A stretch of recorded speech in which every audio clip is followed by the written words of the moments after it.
शय होवे ना ਉਹਨੂੰ खूब टिका के खाओ। अल्लाह रब्बुल इज़्ज़त ने बनाई है, ठीक है।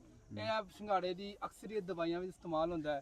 ਜਿਹੜਾ ਸੁੱਕਾ ਦੁੱਧ ਬਣਦਾ ਉਹ ਵੀ ਇਹ ਸੰਘਾੜੇ ਦਾ ਹੀ ਬਣਦਾ ਹੈ ਤੇ ਇਹ ਬਾਰ-ਬਾਰ ਮੈਂ ਦੱਸਦਾ ਮਰਦ ਦੇ ਮਿਹਦੇ ਵਾਸਤੇ ਬਹੁਤ ਹੀ ਮੁਫੀਦ ਹੈ ਸੰਘਾੜਾ, ਠੀਕ ਹੈ। ਜਿਸ ਤਰ੍ਹਾਂ ਅਮਰੂਦ ਹੈ जी वालेकुम सलाम। चाचा जी की हाल है, ठीक ठाक हो? शुक्र है जी अल्लाह दा। चाचा जी की नाम पहला अपना? मोहम्मद अकरम, अच्छा आ इलाका केड़ा अपना? नारंग मंडी दा। नारंग मंडी ते ए केड़ी फसल है साडे जे पिछे ये फसल संघाड़ियां दी है जी। अच्छा संघाड़े दी फसल है ते कदों काश्त करदे होए? ये जी सौन भादरों च, साउन भादों यानी कि मूंजी दे नाल ही। मूंजी दे नाल ही। ते किन्नी देर दी फसल है? ये 4 महीने दी फसल है जी। 4 महीने दी फसल है ते किन्नी दफा जी तराई करदे हो? ये दी तड़ाई सिर्फ 3 बार। 3 दफा हुंदी? हाँ जी। ते सानू ये दसो किन्ना खर्चा आ जांदा है फसल ते? खर्चा जी ਇਹਦੇ ਤੇ ਲੱਖ ਰੁਪਇਆ ਖਰਚਾ ਆ ਜਾਂਦਾ 1 ਏਕੜ ਤੇ। 1 एकड़ ते? हाँ जी। ਤੇ ਬਚਤ ਕਿੰਨੀ ਕੁ ਆ ਜਾਂਦੀ? बचत भी तकरीबन ਲੱਖ ਹੀ ਕੋਈ ਆ ਜਾਂਦੀ ਹੈ ਖਰਚਾ ਕੱਢ ਕੁੱਟ ਕੇ। ਅੱਛਾ ਲੱਖ ਹੀ ਬਚਤ ਆ ਜਾਂਦੀ ਖਰਚੇ ਕੱਢ ਕੇ? हाँ जी ਯਾਨੀ ਕਿ ਗੰਦਮ ਨਾਲੋਂ ਜ਼ਿਆਦਾ ਮੁਨਾਫਾ ਬਖਸ਼ ਫਸਲ? जी जी। ਅੱਛਾ ਜੀ। ਹਾਂਜੀ। ਤੇ ਪਹਿਲਾਂ ਸਾਨੂੰ ਇਹ ਦੱਸੋ ਸੰਘਾਰਾ ਇਹ ਜਿਹੜੀ ਫਸਲ ਹੈ ਇਹ ਸਰਦੀਆਂ ਦਾ ਵੀ ਖਾਸ ਤੋਹਫਾ ਹੈ ਤੇ ਇਹਦਾ ਫਾਇਦੇ ਕੀ ਨੇ ਸਾਨੂੰ ਇਹ ਦੱਸੋ ਜਰਾ। ਇਹਦਾ ਫਾਇਦਾ ਜੀ ਇਹ ਵੇ ਕਿ ਇਹ ਦਵਾਈਆਂ 'ਚ ਵੀ ਚੱਲਦਾ ਹੈ, ਇਹ ਉਬਾਲ ਕੇ ਵੀ ਖਾਧਾ ਜਾਂਦਾ ਹੈ, ਇਹ ਭੁੰਨ ਕੇ ਵੀ ਖਾਧਾ ਜਾਂਦਾ ਹੈ, ਕੱਚਾ ਵੀ ਖਾਧਾ ਜਾਂਦਾ ਹੈ। ਤੇ ਕੱਚਾ ਵੀ ਖਾਂਦਾ ਜਾਂਦਾ? ਕੱਚਾ ਵੀ। ਅੱਗੇ ਤੁਸੀਂ ਕੱਚਾ ਖਾਦਾ, ਕੱਚੇ ਦਾ ਹੋਰ ਸਵਾਦ ਹੈ? ਉਬਾਲੇ ਦਾ ਹੋਰ ਸਵਾਦ ਹੈ, ਅੱਛਾ। ਭੁੰਨੇ ਦਾ ਹੋਰ ਸਵਾਦ ਹੈ। ਅੱਛਾ ਜੀ। हाँ जी। ਤੇ ਜ਼ਿਆਦਾ ਫਾਇਦੇਮੰਦ ਕੱਚਾ ਹੈ ਕਿ ਬਾਲ ਕੇ ਖਾਣਾ ਪਿਆ? ਉਬਾਲ ਕੇ ਖਾਣਾ ਪੈਂਦਾ ਹੈ। ਬਾਲ ਕੇ। हाँ जी। ਇਹ ਅਸੀਂ ਦੇਖਦੇ ਲਾਹੌਰ ਤਕਰੀਬਨ ਅੱਜ ਕੱਲ ਕਾਫੀ ਜ਼ਿਆਦਾ ਹਰ ਡੇੜੀ ਦੇ ਉੱਤੇ ਫਸਲ ਆਈ ਹੈ। 150 ਰੁਪਏ ਕਿਲੋ ਲੈ ਜਾਓ ਸੰਘਾੜੇ, 150 ਰੁਪਏ ਕਿਲੋ। हाँ जी हाँ जी। ਤੇ ਇਹ ਬਾਹਰ ਵੀ ਐਕਸਪੋਰਟ ਕਰਦੇ ਹੋ? ਬਾਹਰ ਵੀ ਸਪੋਰਟ ਕਰਨੇ ਤੇ ਸ਼ਹਿਰ ਅੰਦਰੂਨੀ ਦੇ ਵਿੱਚ ਵੀ ਇੱਥੋਂ ਹੀ ਮਾਲ ਜਾਂਦਾ ਤਕਰੀਬਨ ਸਾਰਾ। ਅੱਛਾ ਇੱਥੋਂ ਜਾਂਦਾ ਹੈ, ਦੇਖੋ ਨਾ ਪਿੱਛੇ ਲੋਡਿੰਗ ਹੋ ਰਹੀ ਨਾਲ ਨਾਲ। ਹਾਂਜੀ ਆ ਗੱਡੀਆਂ ਕਿਹੜੇ ਕਿਹੜੇ ਇਲਾਕੇ 'ਚ ਭੇਜ ਰਹੇ ਇੱਥੋਂ ਤੁਸੀਂ ਸੰਘਾੜਾ? ਇੱਥੋਂ ਸਾਡੇ ਕੋਲ ਤਾਂ ਲਾਹੌਰ ਹੀ ਜਾਂਦੇ ਤਾਂ ਲਾਹੌਰੋਂ ਮਲਤਾਨ, ਕਰਾਚੀ, ਸੱਖਾ ਰੋੜੀ, ਪਿਸ਼ਾਵਰ ਤੋੜ ਅੱਗੋਂ ਗੱਡੀਆਂ ਲੱਗੀਆਂ ਹੁੰਦੀਆਂ ਨੇ। ਤੋੜ ਗੱਡੀਆਂ ਲੱਗੀਆਂ? ਹਾਂਜੀ।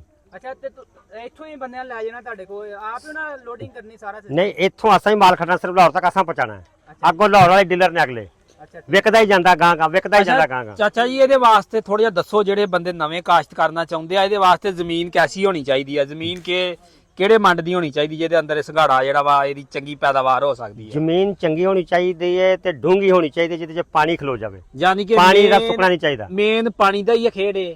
ਮੇਨ ਪਾਣੀ ਦਾ ਹੀ ਹੈ। ਤੇ ਅੱਛਾ ਜੀ ਕਈ ਦੋਸਤਾਂ ਦੇ ਨੇ ਛੱਪੜਾਂ ਦੇ ਵਿੱਚ ਹੁੰਦੇ ਨੇ, ਗੰਦੇ ਪਾਣੀ 'ਚ ਹੁੰਦੇ ਨੇ, ਇਹ ਕੀ ਕਹਾਣੀ ਹੈ? ਹੋ ਤੇ ਜਾਂਦੇ ਨੇ ਲੇਕਿਨ ਜੀ ਪਾਣੀ ਤੇ ਗੰਦਾ ਹੀ ਹੁੰਦਾ ਹੈ। ਉਹਦੇ ਤੋਂ ਤਾਂ ਹਰ ਬੰਦੇ ਨੂੰ ਨਫ਼ਰਤ ਹੈ। ਉਹਦਾ ਸਵਾਦ ਕੋਈ ਨਹੀਂ, ਜ਼ਾਇਕਾ ਕੋਈ ਨਹੀਂ। ਪਕੀਜ਼ਾ ਪਾਣੀ ਹੈ, ਸਾਫ ਹਾਂਜੀ। ਸੁਥਰਾ ਪਾਣੀ ਹੈ। ਸਹੀ। ਇਹਦਾ ਸੰਘਾੜੇ ਦਾ ਸਵਾਦ ਵੀ ਠੀਕ ਹੈ, ਟੇਸਟ ਵੀ ਸਹੀ ਹੈ ਤੇ ਖਾਣ ਦੇ ਹੱਕ 'ਚ ਵੀ ਅੱਛਾ ਹੈ। ਸਹੀ। ਤੇ ਇਹਦੇ ਚਾਚਾ ਕੀ ਫਾਇਦੇ ਆ ਉਂਝ ਆਮ ਜ਼ਿੰਦਗੀ 'ਚ ਬੰਦਾ ਖਾਵੇ ਤੇ ਇਹਦੇ ਵਾਸਤੇ ਦੱਸੋ ਥੋੜੇ ਜਿਹੇ। ਬੋਲਣਾ ਹਾਂਜੀ ਦੱਸੋ ਕੋਈ ਨਹੀਂ। ਦੱਸੋ ਕੋਈ ਨਹੀਂ, ਤੁਸੀਂ ਕਾਹਤੋਂ ਬੇਫਿਕਰ ਹੋ? ਤੁਹਾਨੂੰ ਪਤਾ ਹੀ ਹੋਣਾ ਬਜ਼ੁਰਗ ਮਾਸ਼ਾਅੱਲਾ। ਫਾਇਦਾ ਕਿ ਸ਼ੌਕੀਆ ਤੌਰ ਤੇ ਖਾਏ ਦੇ ਨੇ, ਹੋਰ ਇਹਨਾਂ ਦਾ ਕੀ ਫਾਇਦਾ? ਕੋਈ ਚਰਗਤ ਹੈ ਨਹੀਂ ਜਿਹੜਾ ਕੋਈ ਨਾ ਤਾਕਤ ਦੇਗਾ, ਵਾਦੀ ਹੈ। ਹੈ ਕਿ ਭਾਈ ਸਭ ਤੋਂ ਪਹਿਲੇ ਨਾ ਮਰਦ ਵਾਸਤੇ ਆ ਬਹੁਤ ਮੁਫੀਦ ਚੀਜ਼ ਹੈ, ਠੀਕ ਹੈ। ਹਾਂਜੀ ਮਰਦ ਦੀ ਇਹਦਾ ਕੁਵਤ ਠੀਕ ਹੈ, ਇਹਦੇ ਨੂੰ ਠੀਕ ਅੱਛਾ ਜੀ ਆ ਭਾਜੀ ਸਾਡੇ ਨਾਲ ਇਹਨਾਂ ਦਾ ਮਜ਼ੀਰ ਪੁੱਛਦੇ ਆ। ਚਾਚਾ ਤੁਸੀਂ ਇੱਥੇ ਖੜੇ ਰਹੋ, ਠੀਕ ਹੈ। ਅੱਛਾ ਵੇ ਕਿ ਇਹ ਮਰਦ ਵਾਸਤੇ ਬਹੁਤ ਅੱਛੀ ਚੀਜ਼ ਹੈ, ਠੀਕ ਹੈ। ਉਸ ਤੋਂ ਇਲਾਵਾ ਇਹ ਅੱਲਾਹ ਦੀ ਇੱਕ ਨਿਮਤ ਹੈ ਜਿਹੜੀ ਜਿਸ ਮੌਸਮ ਦੀ ਜਿਹੜੀ ਵੀ ਸ਼ੈ ਹੋਵੇ ਨਾ ਉਹਨੂੰ ਖੂਬ ਟਿਕਾ ਕੇ ਖਾਓ। ਅੱਲਾਹ ਰੱਬੁਲ ਇਜ਼्ज़त ਨੇ ਬਣਾਈ ਹੈ, ਠੀਕ ਹੈ। ਇਹ ਸੰਘਾੜੇ ਦੀ ਅਕਸਰੀਅਤ ਦਵਾਈਆਂ ਵਿੱਚ ਇਸਤੇਮਾਲ ਹੁੰਦਾ ਹੈ। ਜਿਹੜਾ ਸੁੱਕਾ ਦੁੱਧ ਬਣਦਾ ਉਹ ਵੀ ਇਹ ਸੰਘਾੜੇ ਦਾ ਹੀ ਬਣਦਾ ਹੈ ਤੇ ਇਹ ਬਾਰ-ਬਾਰ ਮੈਂ ਦੱਸਦਾ ਮਰਦ ਦੇ ਮਿਹਦੇ ਵਾਸਤੇ ਬਹੁਤ ਹੀ ਮੁਫੀਦ ਹੈ ਸੰਘਾੜਾ, ਠੀਕ ਹੈ। ਜਿਸ ਤਰ੍ਹਾਂ ਅਮਰੂਦ ਹੈ, ਅੱਲਾਹ ਤਾਲਾ ਨੇ ਹਰ ਸ਼ੈ ਬਣਾਈ ਹੈ ਬੰਦੇ ਦੇ ਖਾਣ ਵਾਸਤੇ ਤੇ ਇਹ ਬਣਾਈ ਹੈ ਸਰਦੀਆਂ ਦਾ ਫਲ ਹੈ ਤੇ ਇਹਦੇ ਨਾਲ ਇਨਸਾਨ ਨੂੰ ਤਾਕਤ ਵੀ ਮਿਲਦੀ ਹੈ। ਬਹੁਤ ਜੇ ਫਾਇਦੇ ਨੇ ਤੇ ਬੰਦਾ ਜੇ ਫਾਇਦੇ ਗਿਣਵਾਉਣਾ ਚਾਹੇ ਤੇ ਗਿਣਵਾ ਨਹੀਂ ਸਕਦਾ। ਇਹ ਅੱਲਾਹ ਤਾਲਾ ਦੀ ਨਿਮਤ ਹੈ ਤੇ ਅੱਲਾਹ ਤਾਲਾ ਦੀ ਨਿਮਤ ਦਾ ਅਸੀਂ ਸ਼ੁਕਰ ਅਦਾ ਕਰਨੇ ਆ। ਬਿਲਕੁਲ ਜਦੋਂ ਤੁਸੀਂ ਮੁਕੰਮਲ ਇਹਨੂੰ ਕਰ ਲਈ, 3 ਦਫਾ ਟਰਾਈ ਕਰ ਲਈ ਹੈ ਤੇ ਇਸ ਤੋਂ ਬਾਅਦ ਇਹਦੇ ਵਿੱਚ ਕਿਹੜੀ ਫਸਲ ਤੁਸੀਂ ਲਗਾਓਗੇ? ਇਹਦੇ ਵਿੱਚ ਜਿਹੜੀ ਉੱਚੀਆਂ ਪੈਲੀਆਂ ਨੇ ਜਿਹੜਾ ਪਾਣੀ ਨਿਕਲ ਜਾਂਦਾ ਹੈ ਜੀ। ਉਹਦੇ 'ਚ ਗੰਦਮ ਵੀ ਕਾਸ਼ਤ ਕਰ ਸਕਦੇ ਹਾਂ, ਨਹੀਂ ਤੇ ਸਟਾਨਾ ਤੇ ਹੁੰਦਾ ਹੀ ਹੈ। ਅੱਛਾ ਜੀ। ਹਾਂਜੀ ਹੋਰ ਕੋਈ ਫਸਲ ਬਾਅਦ ਨਹੀਂ। ਵਿੱਚ ਤੁਸੀਂ ਗੰਦਮ ਇਹਦੇ ਤੇ ਕਾਸ਼ਤ ਕਰ ਸਕਦੇ? ਹਾਂਜੀ ਇਹਦਾ ਪਾਣੀ ਕੱਢ ਕੇ ਨਾ ਤੇ ਕਣਕ ਦਾ ਛੱਟਾ ਦੇ ਦੇਗੇ ਤੇ ਕਣਕ ਵੀ ਹੋ ਜਾਂਦੀ ਹੈ। ਕਣਕ ਵੀ ਹੋ ਜਾਂਦੀ? ਹਾਂਜੀ ਵੈਰੀ ਗੁੱਡ। ਇਹ ਤਕਰੀਬਨ ਤੁਸੀਂ 2 ਫਸਲਾਂ ਦਾ ਲੈ ਰਹੇ ਹੋ ਬੈਨੀਫਿਟ ਇਹ ਤੋਂ, ਹੈ? ਹਾਂਜੀ ਹਾਂਜੀ। ਤੇ ਇਹ ਜਿਹੜੀ ਹੁਣ ਲਾਈ ਹੈ ਲਵਾਈ ਹੈ ਜਿਹੜੇ ਮਜ਼ਦੂਰ ਇਹਨਾਂ ਦੇ ਕੀ ਹਿਸਾਬ ਹੁੰਦਾ ਵਾ ਕਿ ਇਹਨਾਂ ਨੂੰ ਮਜ਼ਦੂਰੀ ਦੇਈਦੀ ਹੈ? ਕਿਵੇਂ ਪਤੀਲੇ ਦੇ ਹਿਸਾਬ ਨਾਲ ਜਾਂ ਨਹੀਂ ਦਿਹਾੜੀ ਨਹੀਂ ਦਿੰਦੇ? ਵੈਸੇ ਸਾਰੀ ਦਿਹਾੜੀ ਦਿਹਾੜੀ ਕਿੰਨੀ ਦਿੰਦੇ ਹੋ? ਦਿਹਾੜੀ ਤਕਰੀਬਨ 800 ਰੁਪਿਆ। 800 ਰੁਪਈਆ। ਹਾਂਜੀ ਤੇ ਸਾਨੂੰ ਇੱਕ ਚਨਗੋਜ਼ਾ ਫੇਰ ਮੇਰੇ ਜ਼ਿਹਨ 'ਚ ਆ ਰਿਹਾ ਸੰਘਾੜਾ। ਇੱਕ ਸੰਘਾੜਾ ਕੱਢ ਕੇ ਨਾ ਦਿਖਾਓ ਕਿ ਕਿੱਥੇ ਲੱਗਦੇ ਤੇ ਇੱਕ ਬੂਟੇ ਨਾਲ ਕਿੰਨੇ ਸੰਘਾੜੇ ਲੱਗਦੇ ਆ ਜਿਹੜਾ ਇਹ ਕੱਢੇ ਹੋਏ ਸੰਘਾੜਾ।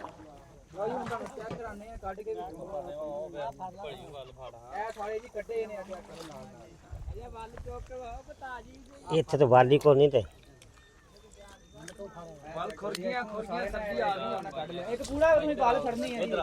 ਇੱਕ ਤੁਸੀਂ ਗੱਲ ਫੜਨੀ ਹੈ। ਇਹ ਚੈੱਕ ਕਰੋ ਠੀਕ ਹੈ ਨਾ। ਹੁਣ ਤੇ ਕਾਸ਼ਤ ਜਿਹੜੀ ਹੈ ਨਾ ਐਂਡ ਜਾ ਰਿਹਾ, ਠੀਕ ਹੈ ਨਾ। ਮਤਲਬ ਇੱਥੋਂ ਤੁਸੀਂ ਚੁੱਕਦੇ ਨੇ ਹਾਂਜੀ ਇਹ ਦੇਖੋ ਇਹ ਚੀਜ਼ ਹੈ। ਲੇਕਿਨ ਜਦੋਂ ਪਹਿਲੀ ਤੜਾਈ ਜਾਂ ਦੂਜੀ ਤੜਾਈ ਹੁੰਦੀ ਹੈ, ਅੱਛੇ ਸੰਘਾੜੇ ਹੁੰਦੇ ਨੇ। ਇਹ ਤੀਜੀ ਤੜਾਈ ਦੇ ਸੰਘਾੜੇ ਨੇ ਤੇ ਤਕਰੀਬਨ ਠੀਕ ਨੇ। ਇਹ ਭਾਈ ਕਿੰਨੇ ਕੁ ਨਿਕਲ ਆਉਂਦੇ ਨੇ 1 ਏਕੜ ਦੇ ਵਿੱਚੋਂ? ਕਿੰਨੇ ਕੁ ਮਾਣੇ ਨਿਕਲ ਆਉਂਦੇ ਨੇ? 3 ਤੋਂ 4 ਦਾਣੇ ਟੁੱਟਦੇ ਨੇ, 4-5 ਦਾਣੇ, 3-4-5 ਅੰਦਾਜ਼ਾ ਹੋਈ ਕਿ 40 4 5 ਹਾਂਜੀ। ਤੇ ਜਿਹੜੀ ਤੁਸੀਂ ਆਖੇ ਇੱਕ ਤਰਾਈ ਹੈ, ਉਸ ਤੋਂ ਬਾਅਦ ਦੂਜੀ ਤਰਾਈ ਫੇਰ ਲੱਗ ਜਾਂਦੇ ਨੇ। ਹਾਂਜੀ ਹਾਂਜੀ ਖਾਦ ਸਪਰੇ ਵਗੈਰਾ ਕਰਕੇ ਫਿਰ ਦੁਬਾਰਾ ਉਹ ਤਰੋ ਤਾਜ਼ਾ ਹੋ ਜਾਂਦੀ ਵੱਲ, ਅੱਛਾ ਠੀਕ ਨਾ। ਫਲ ਦੇਣਾ ਸ਼ੁਰੂ ਕਰ ਦਿੰਦੀ ਹੈ। ਠੀਕ ਹੈ 10-15 ਦਿਨਾਂ ਦਾ ਵਕਫਾ ਹੁੰਦਾ ਹੈ। 15 ਦਿਨਾਂ ਬਾਅਦ ਫਿਰ ਦੁਬਾਰਾ ਤਰਾਈ ਹੁੰਦੀ ਹੈ ਇਹਦੀ। ਠੀਕ ਹੋ ਗਿਆ। ਅੱਛਾ, ਇਹਦੇ ਵਾਸਤੇ ਖਾਦ ਕਿਹੜੀ ਦਾ ਇਸਤੇਮਾਲ ਕਰਦੇ ਜੇ? ਡੀਏਪੀ ਤੇ ਤੁਸੀਂ ਡੀਏਪੀ ਵੀ ਕਰ ਲਓ, ਯੂਰੀਆ ਵੀ ਕਰ ਲਓ, ਉਹ ਤੁਹਾਡੀ ਆਪਣੀ ਚੁਆਇਸ ਹੈ, ਸਹੀ, ਠੀਕ ਹੈ ਨਾ। ਅੱਛਾ ਡੀਏਪੀ ਵੀ ਪਾਉਂਦੇ ਹੋ? ਹਾਂਜੀ ਤੇ ਕਿੰਨੀ ਡੀਏਪੀ ਇੱਕ ਏਕੜ ਦੇ ਵਿੱਚ? ਇੱਕ ਏਕੜ 'ਚ ਅੱਧਾ ਥੈਲਾ ਵੀ ਪੈ ਸਕਦਾ ਹੈ। ਤੁਸੀਂ ਪਾਉਣਾ ਹੈ ਤਾਂ ਪੂਰਾ ਵੀ ਪਾ ਸਕਦੇ, ਲੇਕਿਨ ਵਕਫੇ ਨਾਲ ਖਾਦ ਪਾਉਂਦੇ ਆ। ਉਹ ਸਪਰੇ ਵੀ ਵਕਫੇ ਨਾਲ ਕਰਾਈ ਦੀ ਹੈ। ਉਹ ਬਲਦੀ ਯਾਨੀ ਕਿ ਏਕੜ ਦੀ ਤਰਤੀਬ ਵੇਖ ਕੇ, ਉਹਦੀ ਫਸਲ ਵੇਖ ਕੇ ਉਹਦੇ ਮੁਤਾਬਕ ਉਹਦੇ ਨਾਲ ਯਾਨੀ ਕਿ ਉਹ ਚੱਲੀਦਾ। ਤੇ ਇਹ ਭਾਈ ਐਵਰੇਜ ਚੰਗੇ ਏਕੜ ਚੋਂ ਕਿੰਨੇ ਕੁ ਨਿਕਲ ਆਉਂਦੇ ਨੇ? 1.5 ਤੋਂ 200 ਬੋਰੀ ਨਿਕਲ ਜਾਂਦੀ ਹੈ।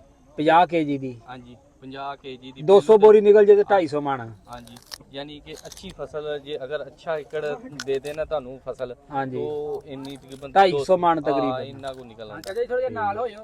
ਹਲੋ ਜੀ ਚਾਚਾ ਜੀ ਕੱਚਾ ਹੀ ਖਾ ਰਹੇ ਨੇ। ਚਾਚਾ ਜੀ ਕੱਚੇ ਦਾ ਕੀ ਸਵਾਦ ਇਹਦਾ? ਬਹੁਤ ਮਜ਼ਾ ਜੀ, ਬਹੁਤ ਮਜ਼ਾ। ਬਹੁਤ ਮਜ਼ਾ ਹੈ। ਹਾਂਜੀ ਭਾਜੀ ਨੇ ਦੱਸ ਰਹੇ ਕੱਚਾ ਵੀ ਖਾ ਲਈਦਾ ਹੈ ਤੇ ਹਾਂਜੀ। ਪਕਾ ਕੇ ਵੀ, ਤੇ ਇਹ ਭਾਈ ਸਾਰੇ ਤਰੀਕਿਆਂ ਨਾਲ ਤੁਸੀਂ ਖਾ ਸਕਦੇ। ਬਾਹਰ ਭਾਈ ਤੁਸੀਂ ਐਕਸਪੋਰਟ ਵੀ ਕੋਈ ਕੀਤਾ ਜਾਂ ਨਹੀਂ, ਬਾਹਰ ਦੇ ਮੁਲਕ ਨਹੀਂ, ਇਹ ਪਾਕਿਸਤਾਨ 'ਚ ਹੀ ਖਾਦਾ ਜਾਂਦਾ ਹੈ, ਕਿਉਂਕਿ ਪਾਕਿਸਤਾਨ 'ਚ ਹੀ ਨਹੀਂ ਪੂਰਾ ਹੁੰਦੇ ਆ ਕਿ ਇੰਨਾ ਕੋਈ ਯਾਨੀ ਕਿ ਸੰਘਾੜੇ ਦੀ ਜਿਹੜੀ ਨਾ ਜ਼ਰਾਅਤ ਘੱਟ ਹੈ। ਸਿਰਫ ਮੇਨ ਡੂੰਘੇ ਇਲਾਕਿਆਂ 'ਚ ਹੁੰਦੇ ਨੇ, ਉੱਚੇ ਇਲਾਕੇ 'ਚ ਤਾਂ ਹੁੰਦੇ ਨਹੀਂ, ਕਿਉਂਕਿ ਪਾਣੀ ਦੇ ਨਾਲ ਤੇ ਸੰਘਾੜਾ ਯਾਨੀ ਕਿ ਪਾਣੀ ਦੀ ਖੇਤੀ ਹੈ ਇਹ। ਹਾਂਜੀ ਪਾਣੀ ਦੀ ਖੇਤੀ। ਭਾਈ ਆਖਰੀ ਸਵਾਲ ਇਹ ਹੈ, ਤੁਹਾਨੂੰ ਇਹ ਦੱਸੋ ਕੋਈ ਸੰਘਾੜਿਆਂ ਦੇ ਵਿੱਚ ਕੋਈ ਕੁਆਲਿਟੀ ਹੁੰਦੀ ਜਾਂ ਇੱਕੋ ਹੀ ਹਾਂਜੀ, ਕਿਸਮ ਇਹਦੇ ਇਹਨਾਂ 'ਚ ਦੀ? ਵੀ 2-3 ਕੁਆਲਿਟੀਆਂ ਹੁੰਦੀਆਂ ਨੇ। ਜਿਵੇਂ ਲਾ ਲਓ ਤੁਸੀਂ, ਇਹਨੂੰ ਆਂਦੇ ਨੇ ਗੋਲਾ, ਇੱਕ ਫੀਨਾ ਹੁੰਦਾ ਹੈ, ਜੀ ਜੀ ਠੀਕ ਹੈ ਨਾ। ਇੱਕ ਹੁੰਦਾ ਸਿੱਪੜ, ਯਾਨੀ ਕਿ 2-3 ਕੁਆਲਿਟੀਆਂ ਨੇ। ਇਹ ਗੋਲਾ ਹੈ ਸੰਘਾੜਾ, ਠੀਕ ਹੈ ਨਾ, ਇਹ ਵਾਲਾ।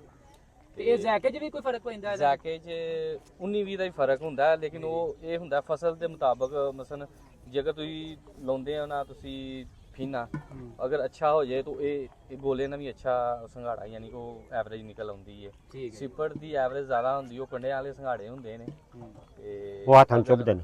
ਹੱਥਾਂ 'ਚ ਉਹ ਘੱਟ ਪਹਿਲੋਂ ਹੁੰਦੀ ਕਾਸ਼ਤ, ਲੇਕਿਨ ਹੁਣ ਬਹੁਤ ਘੱਟ ਹੁੰਦੀ ਕਾਸ਼ਤ ਹੁੰਦੀ, ਜ਼ਿਆਦਾ ਸੰਘਾੜਾ ਚੱਲਣ ਦੇ ਆ। ਉਹ ਜਿਹੜਾ ਹੁੰਦਾ ਨਾ, ਇਹ ਭਾਈ ਇਹ ਆਖਰੀ ਸਵਾਲ ਇਹ ਹੈ, ਇਹ ਕਿੰਨੇ ਏਕੜ ਤੇ ਤੁਸੀਂ ਹੁਣ ਕਾਸ਼ਤ ਕੀਤਾ ਸੰਘਾੜਾ? ਏਕੜ ਤਕਰੀਬਨ 70 ਤੋਂ 80 ਕਿੱਲੇ ਨੇ। 70 ਤੋਂ 80 ਕਿੱਲਿਆਂ ਦਾ ਤੁਸੀਂ ਇਹ ਸੰਘਾੜਾ ਕੀਤਾ? ਹਾਂਜੀ, ਤੇ ਮਾਸ਼ਾਅੱਲਾ ਤੀਜੀ ਚੋਣੀ ਹੁੰਦੀ ਹੈ ਤੇ ਤਕਰੀਬਨ 20 ਕੁ ਦਿਨ ਹੋਰ ਸਾਡੇ ਯਾਨੀ ਕਿ ਲੱਗਣੇ ਨੇ। ਜੀ ਜੀ। ਫਿਰ ਖਤਮ ਹੋ ਜਾਣੇ। ਫਿਰ ਖਤਮ ਹੋ ਜਾਣੇ। ਫਿਰ ਇਹਨਾਂ ਦਾ ਬੀਜ ਆਸਾਂ ਰੱਖ ਲਿੱਤਾ, ਉਹ ਅਸੀਂ ਅੱਗੋਂ ਪਾਣੀ ਸਾਫ਼ ਕਰਕੇ ਨਾ, ਜਿੱਥੇ ਡੂੰਘਾ ਜਗ੍ਹਾ ਉੱਥੇ ਉਹਨਾਂ ਨੂੰ ਸੁੱਟ ਦਾਂਗੇ। ਫਿਰ ਇਹ ਜਿਵੇਂ ਵੱਲ ਉੱਗਦੀ ਹੈ, ਵੱਲ ਉੱਗੇਗੀ, ਜਿਵੇਂ ਲੱਗਦੀ ਹੈ ਲਾਭ, ਉਹ ਫਿਰ ਇੰਜਨ 'ਚ ਫਾੜ ਕੇ ਨਾ, ਉਹ ਇੰਜਨ ਲਾਭ ਦੀ ਤਰ੍ਹਾਂ ਲਾਵਾਂਗੇ ਏਕੜ 'ਚ, ਕਿੱਲੇ 'ਚ। ਫਿਰ ਆਸਾ ਸੌਂਦੇ ਤੋਂ ਵੀ ਵਧਾਉਂਦੇ ਜਾਵਾਂਗੇ ਪਨੀਰੀ।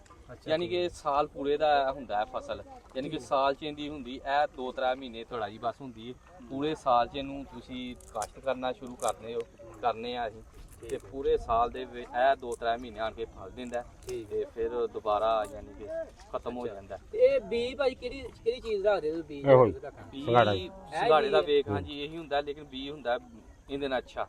ਉਹ ਰੱਖੀਦਾ, ਉਹ ਡਬੋਦੀ ਦਾ ਪਾਣੀ ਡੂੰਘੇ ਪਾਣੀ 'ਚ, ਉਹ ਫਿਰ ਇੰਜ ਛੱਟੇ ਤਰ੍ਹਾਂ ਖਿਲਾਰੀਦਾ। ਉਹ ਫਿਰ ਉਹ ਪੱਤੀਆਂ ਹੁੰਦੀਆਂ ਉੱਗਦੀਆਂ ਨੇ, ਫਿਰ ਪੱਤੀਆਂ ਕੱਢ ਕੇ ਉਹ ਲਾਭ ਤਰ੍ਹਾਂ ਅਸੀਂ ਲਾਈ ਦੀਆਂ ਨੇ ਪੈਲੀ ਦੇ ਵਿੱਚ। ਠੀਕ ਹੈ ਜੀ। ਤੇ ਉਹ ਬਿਹਤਰੀਨ ਫਿਰ ਫਸਲ ਹੋ ਜਾਂਦੀ। ਫਿਰ ਉਹਦੇ ਤੋਂ ਹੀ ਅਸੀਂ ਵਧਾਉਣਾ ਸ਼ੁਰੂ ਕਰ ਦਿੰਦੇ ਆ ਪੈਲੀਆਂ 'ਚ।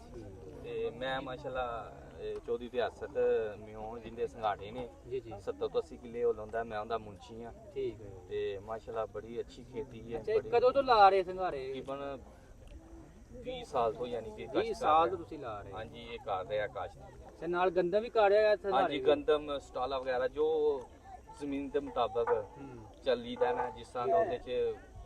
ਠੀਕ ਹੈ ਜੀ। ਹਾਂਜੀ ਅੱਛਾ, ਤੇ ਸਮਝਦੇ ਗੰਦਮ ਨਾਲੋਂ ਜ਼ਿਆਦਾ ਮੁਨਾਫਾ ਬਖਸ਼ ਫਸਲ ਹੈ?